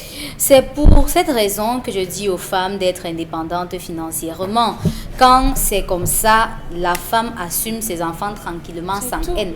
Antoinette Mani. Mais il y a un tout. problème, D'accord, soyez c'est le indépendante financièrement. Mais il y a un problème au-delà de Quand on l'indépendance. parle de ça, ça vous dérange. Jusqu'à. Pas que ça me dérange. Vous aimez les femmes qui vous Juste- demandent les allumettes. Non. Vous aimez Mais ça. Dominique Audrey, Non. mais vous me prêtez des idées qui ne sont pas les miennes. Non, du tout. Non, Mais du tout. chaque fois qu'on dit femme indépendante ici, Non. c'est comme non, si non, vous avez un non, truc. attendez. Ne me prêtez pas des idées qui ne sont pas Ok, les miennes. pas l'air, On alors. a besoin, je dis sur ce plateau, les hommes ont besoin aujourd'hui C'est donc quoi des le problème femmes, avec effectivement, le qui message travaillent. d'Antoinette? Ça, c'est une chose. Mais maintenant, il ne faut pas oublier que lorsqu'on est indépendante financièrement, il faut aussi avoir le temps nécessaire pour éduquer les enfants. et la femme ne peut pas éduquer un C'est garçon. pour ça qu'elle a dit qu'elle veut ses La enfants. femme ne peut pas non? éduquer un La femme garçon. ne peut Il y pas a éduquer un beaucoup de garçon. femmes qui Jusqu'à ont réussi 3 à ans. éduquer leurs enfants. Ce sont des garçons qui ont réussi. Il n'y a pas de normes établies en matière d'éducation d'enfants. Il y a toujours un Non, homme. non, attendez Dominique. Je vous dis qu'il y Il y a a toujours un homme. Ouais, mais non. Les, Même maintenant, les je dis à les toujours un homme. bastonnades que l'on a reçues dans la vie avec La papa. bastonnade résout Non, quoi? non, madame. Vous pensez que tous les enfants qui ont réussi sont passés maman par ne l'aurait le jamais fouet? fait. Non, maman ne l'aurait jamais fait. C'est votre cas. Oh. Parce Non, que chez c'est nous, pas c'est mon maman cas. qui le fait. Non, Et maman ne papa l'aurait ne jamais fait fait. pas ça. Merci beaucoup. Allez, on poursuit les messages. Professeur Bayebek a bien dit que la majorité des hommes camerounais finissent le travail au bar et vont au bar et rentrent aux heures tardives chez eux. À quelle heure ils s'occupent de l'éducation des garçons? On parle ici de réalité, non pas d'idéal. Les propositions sont de M. Bachou sont trop souvent sur la base d'un idéal bantou et non sur les réalités de ce que Ces hommes on vit au fuient quotidien. leurs femmes. Merci Les hommes qui beaucoup, passent le merci. temps au bar fuient leurs La femmes. bonne Et pire. Ils c'est ont ça. des mauvaises Et ils n'ont pas femmes les au enfants foyer. éduqués. Ouais. Je dis, ils ont de Vous êtes mauvaises un femmes gymnaste. au foyer. Un homme non, qui a une ça, bonne il faut la femme, gymnastique. un homme qui a une bonne femme. La femme n'attend pas son mari. Elle commence à étudier avec les enfants, sachant que le mari va venir père éduque va en rentrer. rentrant La sur- femme, elle lorsqu'elle est étudie comment? devenue Colombo, elle est devenue Navarro, a Elle poussé étudie son comment? mari à rester dehors. Mais elle étudie comment quand elle n'est pas là à l'école parce que l'école a détruit La les faute l'école revient donc à la gâte femme. les Si elle, femmes. elle étudie comment si elle ne connaît pas, elle n'est pas là à l'école. Établissez l'autorité de votre mari, il sera à la maison tout Qui le temps. sortent Tout le des temps. bars. Qui sortent Alors des qu'elle ne peut bars. pas demander que tu étais où.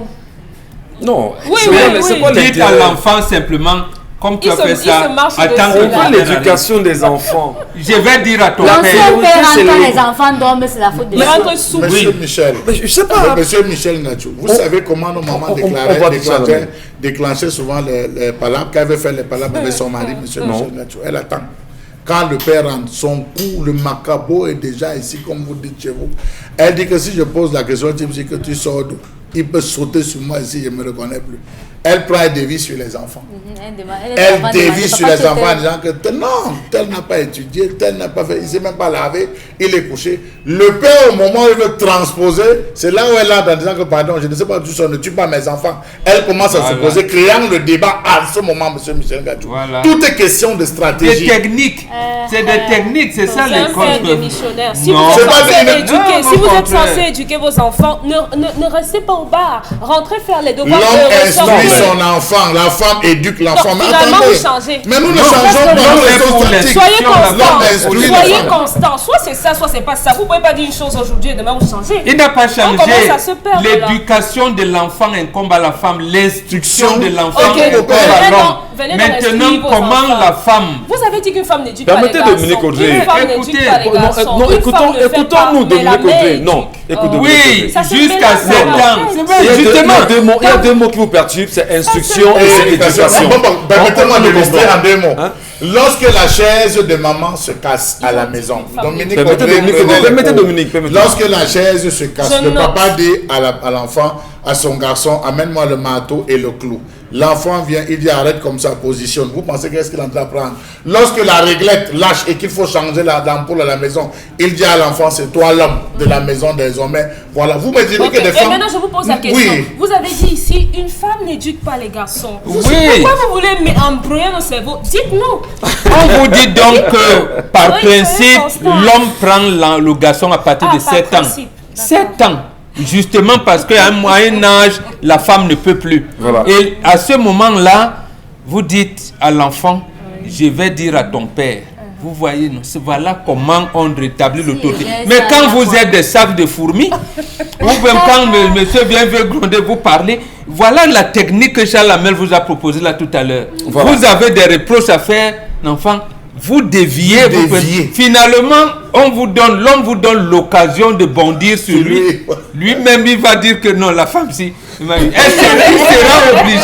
Il sera obligé de faire une bifurcation dans la chambre. Dans la chambre, C'est important. Voilà comment ça se fait. Allez, merci à vous, Charlamagne, Bombo, Karine, Dominique Audrey. Vous également qui nous regardez ce matin, madame, messieurs, vous avez les plateformes qui vous permettent en même temps de réagir et d'interréagir en même temps. Oui, ça fait plaisir de vous lire. On vous lira comme c'est le cas chaque fois. Tout de suite, allons saluer Consti Lamine qui est avec nous ce matin encore. Et le concept Salaka, et il tient en main le tapis de braise. Vous aimez le bon goût de la cuisson sur le grill, mais vous détestez lorsque vos aliments restent collés à la grille? Plus maintenant, avec le nouveau tapis de grill anti-adhésif Yoshi infusé avec du cuivre. Les chefs préfèrent cuisiner avec du cuivre parce qu'il chauffe rapidement et uniformément. Pas de point chaud de flambée, juste des plats juteux et tendres avec cette saveur grillée. Et puis le grill reste propre. Et regardez, des marques de grill parfaites en plus. Incroyable! Il est presque impossible de nettoyer un grill recouvert de fromage, mais le tapis anti-adhésif Yoshi rend le nettoyage facile. Griller du poisson feuilleté et tendre, facile à retourner. Des burgers juteux qui ne sont pas émiettés. Et regardez ceci, oignons grillés, poivrons, champignons, pommes de terre, rien ne passe entre les mailles avec le tapis. Il vous permet de griller vos aliments de façon uniforme et le grill reste propre. Ces grilles de camping sont dégoûtantes. Avec notre tapis anti-adhésif, les aliments ne touchent pas à la grille. Utilisez-le au four, au fond de vos plats. Ils resteront propres et les aliments ne colleront pas et glisseront comme par magie. Et il est lavable au lave-vaisselle. Consti Lamine, rebonjour déjà. En quelques minutes justement, qu'est-ce qu'on fait pour avoir ce tapis de braise, Consti? Bonjour. Ce qu'on fait, c'est de venir du côté bien sûr du magasin 1001 tapis pour le compte de ce vendredi, demain samedi, lundi et mardi, pour avoir son tapis de braise, encore appelé tapis Fabreza.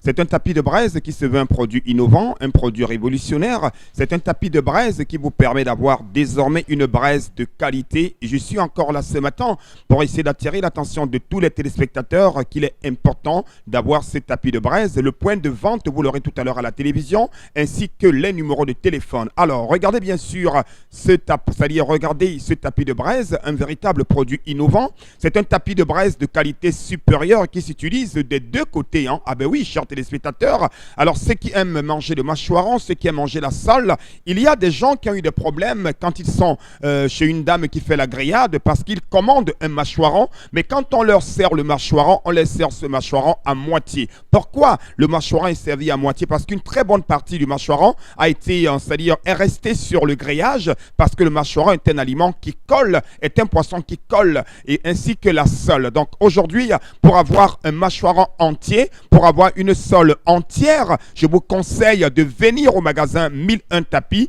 et de commander votre tapis de braise, encore appelé Tapis Fabreza, votre magasin qui est situé en plein cœur de Douala, au quartier Aqua, en face du palais d'Icaloton. Bien sûr, pour nous, de rappeler à tous nos téléspectateurs que ce tapis de braise peut s'utiliser autant de fois dont on a besoin. Ce tapis de braise ne se brûle pas. Ce tapis de braise est d'origine et de très très bonne qualité. Vous aurez tout à l'heure à la télévision les points de vente et surtout le numéro de téléphone qui vous permettra de commander votre tapis de braise. Alors, je ne saurais bien sûr partir ce matin sans annoncer la très très bonne nouvelle à tous les téléspectateurs de cette émission. Vous êtes nombreux à demander à quand est-ce qu'on aura l'occasion de vivre les démonstrations sur le tapis de braise. Alors je donne rendez-vous à tous les téléspectateurs de cette émission du 10 au 14 février 2021 à la salle des fêtes d'Aqua pour la grande foire des leaders. Et cette foire des leaders verra la participation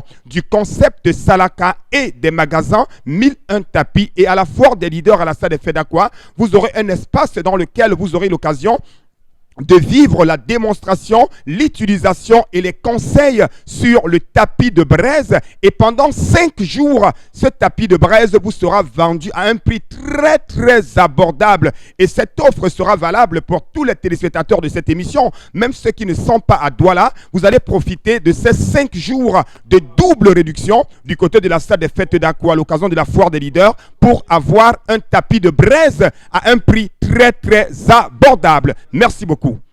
On est passé par là. Madame, monsieur, restez des nôtres en réalité. 10-12 le Zénith va plus loin et tente quand même de prendre les sujets qui ont fait le buzz ces derniers 24 heures sur la toile, notamment au Cameroun. Karine Santia, vous avez trouvé quelques sujets pour nous ce matin pour le grand public camerounais qui vous regarde. Yes, sir. Aujourd'hui, c'est la journée du bilinguisme.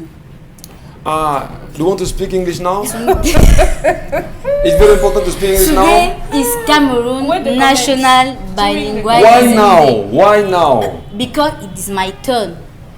Ah. Yeah. So let's go now in English if you want.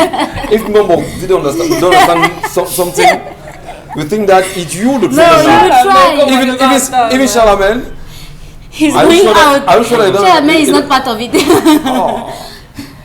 Let's go now. Chairman is not part of it. Ok. Allons-y, Karine. Aujourd'hui, on va parler. Non, laissez-moi en français, monsieur. If your English is poor, don't worry. Try to speak. Try to speak. Even Okay, one let more. me speak, okay? Even like Today me, we are my- talking my own about is the poor. release of Mamadou Mota, Yes. Vice President of CRM, c'est quoi? Political CRM. Party. C'est quoi? C'est vous qui me stressez. Je peux stresser C'est en vous qui faisant me quoi? stressez. Vous me stressez. Vous faites même peur de faire les erreurs. C'est vous. Faites dans la langue que vous connaissez. Non, en fait, le problème c'est quoi? C'est qu'il faudrait que les Camerounais d'expression française, C'est puisque ça, mon frère, de l'autre côté, quand il veut s'exprimer en français, Et ils le font, là, ça passe qu'il envoie. C'est ça. Lui n'a pas de problème. Et ils apprennent. Et ils apprennent. Quand il dit non, on ne dit pas, il dit ah d'accord, on ne dit pas, et il apprend. Mais nous là, on va apprendre, on va parler directement le British English alors qu'on ne connaît Non, c'est même pas pas. possible. C'est C'est pas incroyable. possible, mais on Donc il parle. faut tomber pour bien se relever. Bon, Allons-y, Karine. voilà, en anglais encore. Tombe encore. Ok. En français. Moi, mon stock d'anglais est épuisé. Ok, dans le cadre de la revue des réseaux sociaux, on s'intéresse à la libération de Mamadou Mouta. C'était hier, cette nuit, à 1h08 de la prison centrale de Kondengui. Là, vous êtes tombé en français. C'est ce matin. C'est ce C'était matin. le matin. À 1h, vous avez dit cette nuit. C'était pas la nuit à 1h. Et vous êtes encore tombé. Il Donc faisait- finalement, c'était la nuit, non? il faut qu'au Cameroun, on cause nos langues. Moi, pas garder les yeux. D'accord. Bah, quel est un channel? Oh, ouais, pourquoi je disais qu'il me terrifie. Ce matin, à À 1h 1h passé de 8 minutes, Mamadou Mouta, le vice-président Ne vous en faites pas, Karine. mouvement pour Faites la des renaissance fautes, du faites Cameroun, des fautes, on va vous a été corriger. libéré. Mais c'est l'effervescence sur la toile depuis lors. Il y en a quand même qui sont très contents, mais bien qu'il y en ait aussi qui accusent les membres du mouvement pour la renaissance du Cameroun d'avoir abandonné leurs camarades. Maintenant, la question centrale qui reste, c'est quel est l'avenir politique de Mamadou Mota aujourd'hui, après toutes les échéances électorales passées? Vous voulez bien qu'on lise les commentaires des Camerounais qui nous ont laissés sur la toile? Monsieur Wapi va les faire défiler. Ah d'accord. Donc, Il a résisté à la fin. ben, vous savez que lorsqu'on libère Mamadou Mota, il a fait 2 sorties, notamment il s'est rendu chez le président du mouvement pour la renaissance du Cameroun, le professeur Maurice Kamto. Il a Et parlé micro tendu, c'est quoi votre avenir politique? Qu'est-ce Il qu'il dit dit? que le combat continue. Le combat continue. Le combat continue, Bomo Bengan. C'est bien dit, c'est ce qu'il faut entendre. Oui, Le combat continue tout à fait. pour la libération du Cameroun. Oui, ça m'a rappelé. Qui sont ceux qui ont pris otage de ce pays? Non, d'abord, ça m'a rappelé les propos d'Ernest Wandje. Quand il est sur le pilori, on veut dire le combat continue et il ajoute la vérité voyage sans passeport. Bon, on pouvait imaginer quelqu'un qui va mourir dans quelques secondes. Comment il dit le combat continue? Et effectivement, le combat continue parce que il a dit il est dans un engagement politique et il n'est pas prêt à abandonner. D'abord, quelquefois même, les chemins de pouvoir passent par la prison. Mitterrand a fait la prison, Mandela a fait la prison, beaucoup de gens ont fait la prison. Gbagbo a fait la prison. Gbagbo a dit par exemple que le premier conseil des ministres auquel j'assiste, c'était pour le présider. Donc maintenant, dans le cadre réglementaire du Cameroun, je ne sais pas, je ne suis pas juriste, est-ce que son casier judiciaire lui permettra encore de postuler? Je n'en sais rien, mais ça n'empêche en rien, il va continuer son combat et il ira revivier. Maintenant, l'autre chose, je termine par là, il faudrait quand même qu'on se méfie. Lorsqu'on s'engage dans un combat nationaliste révolutionnaire, et là il avait commis une faute en prison, une faute politique, il n'a pas eu l'intelligence de la situation. Les émeutes commencent en prison, lui il a été plutôt porté par un esprit patriotique. Est-ce que je ne peux pas calmer? Est-ce que c'est pas bon de calmer? Oui, ça c'est l'esprit d'un homme, d'un citoyen qui aime son pays, qui ne voudrait pas qu'il y ait des doutes. Mais sauf que ce qu'il n'a pas intégré, c'est qu'il y a pour avoir des pièges. Parce que là-dedans, il y a des infiltrés. La preuve, justement, regardez, il s'en est sorti avec une fracture, mais également avec une condamnation.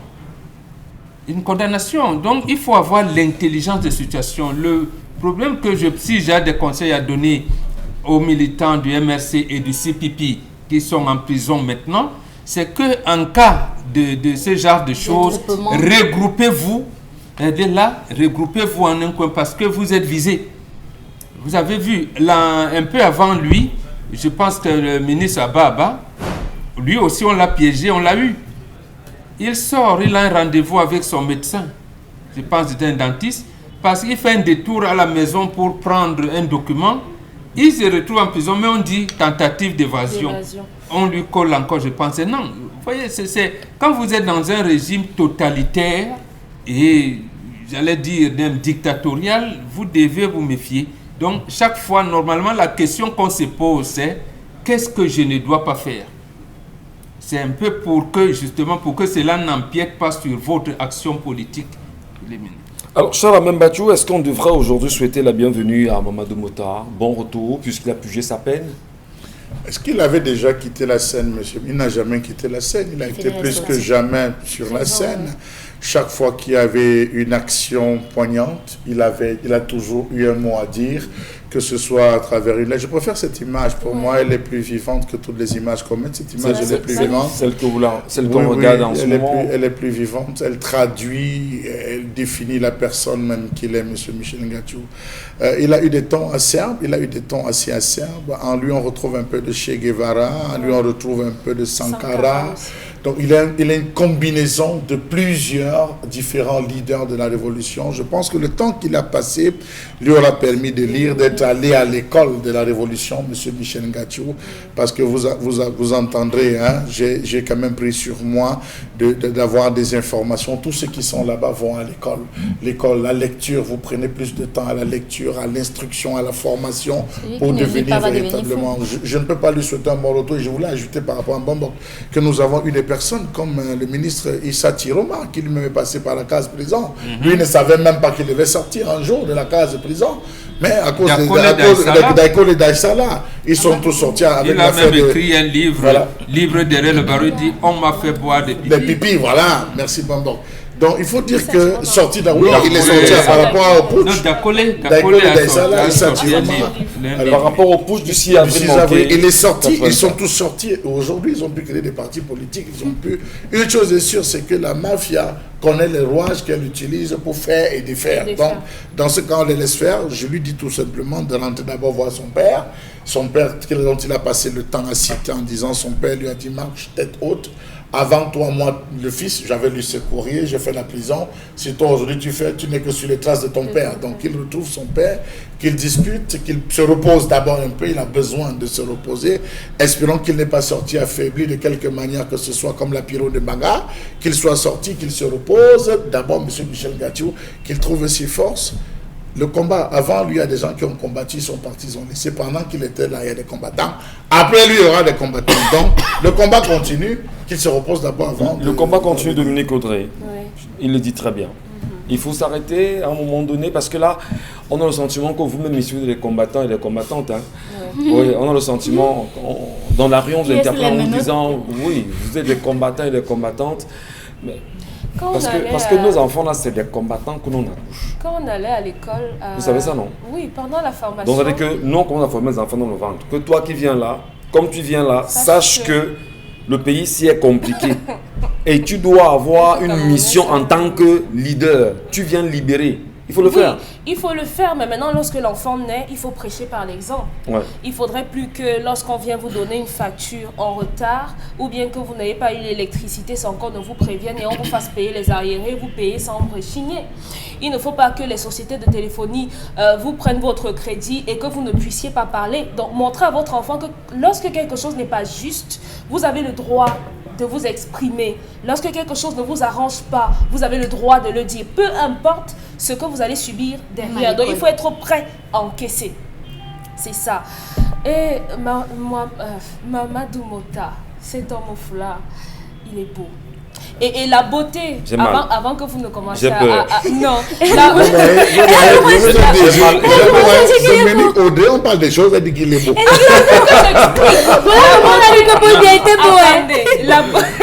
Aucune femme n'a jamais dit que moi t'étais beau. La beauté dont Dominique Audrey a osé les yeux aujourd'hui. Oui, la beauté dont je parle, c'est le courage. D'accord. C'est la détermination.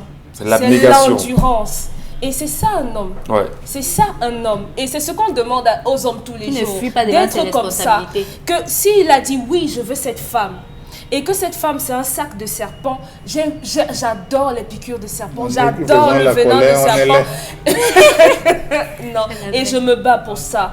On a besoin des hommes aussi beaux qui savent ce qu'ils veulent, qui savent jusqu'où ils veulent aller et qui savent ce qu'ils sont prêts à faire pour être bien. Aujourd'hui, Mamadou Mota est l'idéal qu'on aimerait avoir en tout citoyen camerounais. Quelqu'un qui est prêt, qui accepte de se faire casser le bras, de se faire marcher dessus sur un pick-up, sans avoir la moindre honte, la moindre gêne, sans regretter, sans faire volte-face. C'est ça qu'on veut, c'est ça un homme beau. Et cet homme, franchement... Voilà. Charlemagne dit que eux qui font la colère, ils sont Ils laids. sont laids. Non, c'est pas ça. Je Mais veux il juste est passé dire, à vous savez, Mexicano, il monsieur, a Non. dit. Monsieur Michel. Non, on n'a pas assez de temps. On a bien deuxième sûr, sujet. mais bien Hein? sûr, On a deuxième passe sujet, par Karine, je vous en prie, Mexicain. allons-y On, rapidement. on va parler du Américain. porte-monnaie magique. Allons-y rapidement, je vous en prie, Karine. Oui, on parle de ces élèves du lycée bilingue de Kribi qui sont aujourd'hui dans des pratiques de sorcellerie.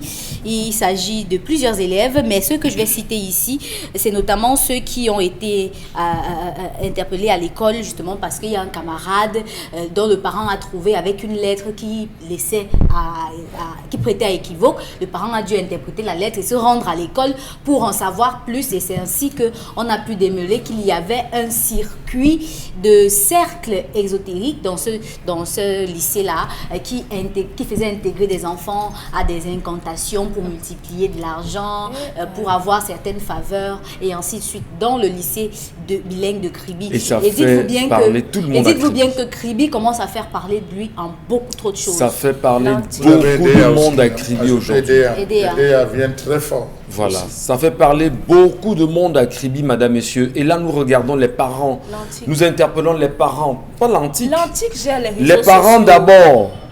On a les parents qui envoient les enfants à l'école. On interpelle les directeurs d'école dont on parlait ici tout à l'heure qui sont des déserteurs. On interpelle les censeurs des lycées et consorts, les suivants généraux. Il faudrait être regardant. Et le parent, d'abord, heureusement, ce parent justement vient de découvrir le poteau rose, Charlemagne. Monsieur Michel, En fouillant les effets vous des enfants. avez, monsieur Michel Ngachou, 3 phases de l'initiation. La première phase de l'initiation, elle est infantile. Regardez les dessins animés. Je reviens avec les dessins animés. Si les parents sont à la maison, qu'ils commencent à zapper, je ne peux pas donner ici parce que c'est des chaînes de télévision, ils ont des droits et tout, ils payent tout ce que vous voulez. Ces scènes utilisent des pictogrammes, utilisent des représentations géométriques. Vous avez des losanges, des triangles.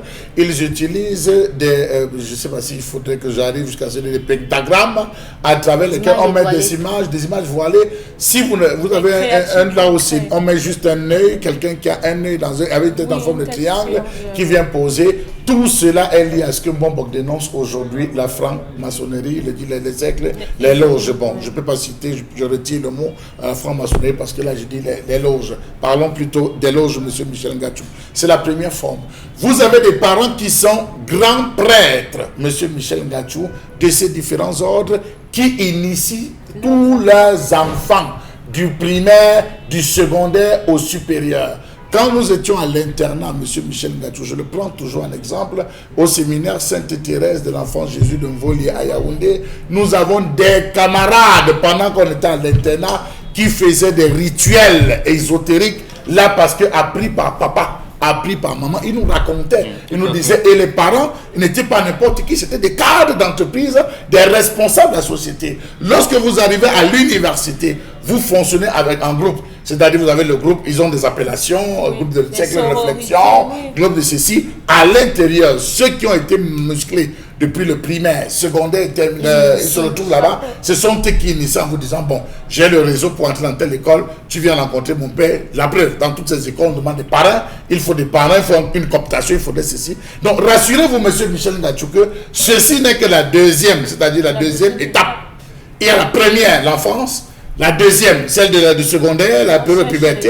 Et le supérieur où l'enfant dit tu veux te construire, tu veux une vie, tu vas avoir un terrain, tu vas avoir une voiture, intègre ce cercle. Mais ça a commencé par le secondaire. Donc ce qu'on voit même sur la page de 10-12 le Zénith, même sur la page de 10-12 le Zénith, le direct, lorsque vous regardez après M. Michel, vous voyez grand maître marabout de Guinée équatoriale ou de Guinée ou de ceci que je rencontre. C'est terrible, c'est terrible, Dominique Audrey. Dans d'autres pays, les réseaux sociaux sont réglementés. En Chine, on n'utilise pas les réseaux sociaux n'importe comment. Dans notre pays également, on peut interdire, restreindre, suspendre même ces choses-là, ces porte-monnaies, ces grands maîtres-là. Parce que figurez-vous qu'ils sont même déjà présents sur TikTok. Ils sont présents sur WhatsApp. Ils sont présents partout. Partout. Aujourd'hui, même les femmes, nos mères, nos sœurs font la promotion de ces choses-là. Quand votre enfant, votre jeune fille est sur les réseaux sociaux et elle voit peut-être sa mère demander « Maman, comment je fais pour coller serré mon mari ?» Comment je fais pour... Amina, on a vécu ça avec le magazine Amina à l'époque. On a vécu ça avec Madame Mila, il y avait Madame Mila, tu avais une rubrique, on a vécu ça à l'époque, c'est pas un truc nouveau. Il faut restreindre ça, parce qu'aujourd'hui on a banalisé ces pratiques-là. Maintenant, la ville de Kribi commence quand même à beaucoup faire parler d'elle à travers certains faits. Et tout récemment, c'est un enseignant qui a été retrouvé mort en pleine route. Kribi commence quand même à faire trop et ça nous pousse quand même à nous poser des questions. On a tout concentré dans les grandes villes, Douala, Yaoundé. On a oublié qu'il y avait des villes naissantes qui allaient venir avec certains faits et que ce que nous avons réussi peut-être, je ne sais pas si c'est vrai, à contrecarrer dans les grandes villes ou encore à ne pas voir dans les grandes villes, ce sera facile à détecter dans des villes, naissantes. Kribi a toujours été le sanctuaire de ces forces-là.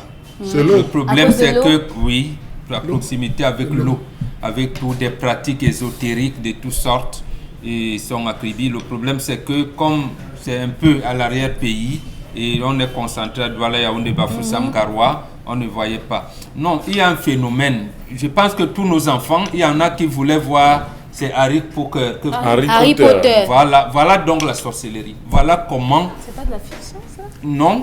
Justement, c'est ce que Charles Hamel vous disait tout à l'heure. Il y a lorsque nous qui apprenons les mathématiques quantiques et les physiques quantiques, on vous parle de phénomènes physiques on commence à voir votre cerveau. C'est pour ça que même nos grands intellectuels qui sont en Occident, quand ils rentrent, ils veulent toujours nous comparer à l'Occident. Alors que l'Afrique ne veut pas être l'Occident.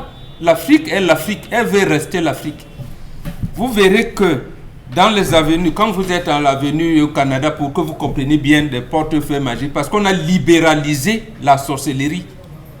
Parce que quand vous allez voir Harry Potter là, si on l'avait peint en noir, on aurait dit, ah oui, c'est la sorcellerie. Mais comme c'est blanc, tous nos enfants allaient voir. Or, dans toutes les grandes villes, je prends la ville du Canada qui est prisée par les gens aujourd'hui, l'avenue Charleroi, qui va au nord, à partir de l'année dernière, on a changé même le poteau. On les a mis de manière arrondie. Pourquoi? Pour faire déjà des cercles où on captive l'énergie des gens. Wow. Et ça, cette rue de Charleroi va vers le nord. Et vers le nord, parce que le soleil fait de l'est à l'ouest. Et dans les rues de l'est à l'ouest, vous verrez les rues comme P9, ainsi de suite, La Gardière et tout ça. C'est comme ça dans toutes les grandes villes. Dans le nord, donc, pour capter votre énergie, on fait ces poteaux-là, qui vont être comme deux cercles croisés. Donc, quand vous croisez deux cercles, vous allez voir je vais dire une signe attiré là, c'est également le signe du cercle de poisson. Et on les captive, et si vous remarquez, c'est également là où on va afficher les guirlandes de Noël. Très bien. Pour fonctionner les énergies. Et on veut donc aller plus loin.